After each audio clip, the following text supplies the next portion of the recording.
Good morning, everyone. Today I'm making a dairy-free or coconut milk-based yogurt. So I'm going to do some fermentation here with coconut instead of milk. And this recipe is from Dr. Davis.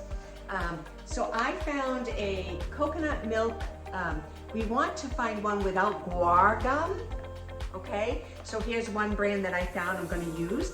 I actually had 2 cans. I'm going to try to double the recipe here.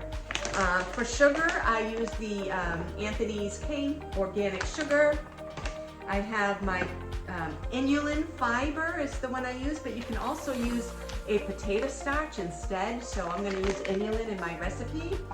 And yes, we do add the guar gum in after. This helps to thicken the coconut milk to create the yogurt. So guar gum is needed, and this is the brand I've used. And my choice of probiotic will be the L. reuteri probiotic, but you can use any probiotic for this recipe. The recipe calls for heating the milk by itself up to 180 degrees.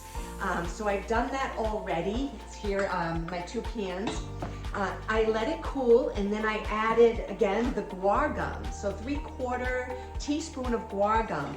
And I stirred that in, and it became much thicker in consistency. So I really love the consistency. It's much thicker than the milk alone.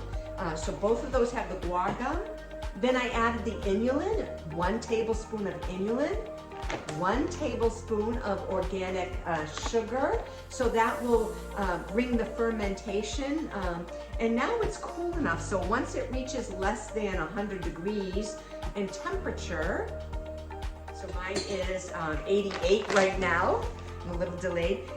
You can add the probiotics. So I'm going to add the L. reuteri probiotic capsule. Stir that in. I have my fermenting machine in the background ready to go.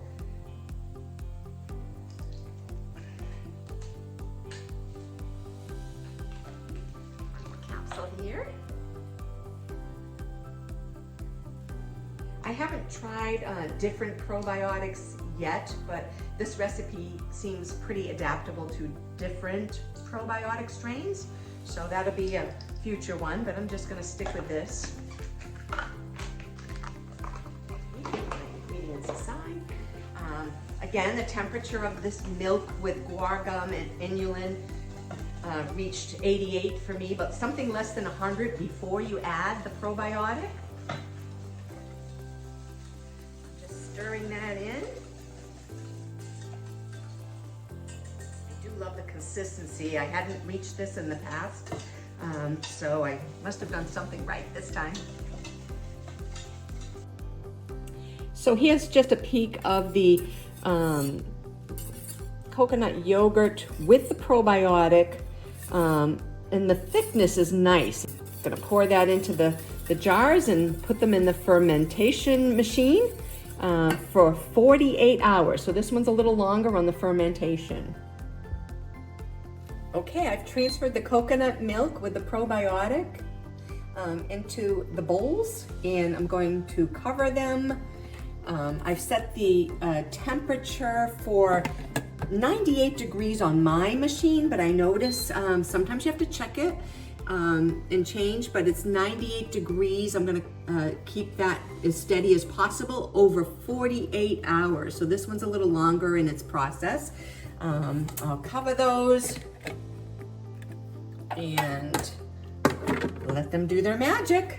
Okay, we'll come back in 48 hours. Okay, the timer has stopped. We're finished with fermenting, and I'm just taking a look, and I'm really pleased that it is a little solid already. So I'm going to refrigerate this for at least an hour and then enjoy a little taste later.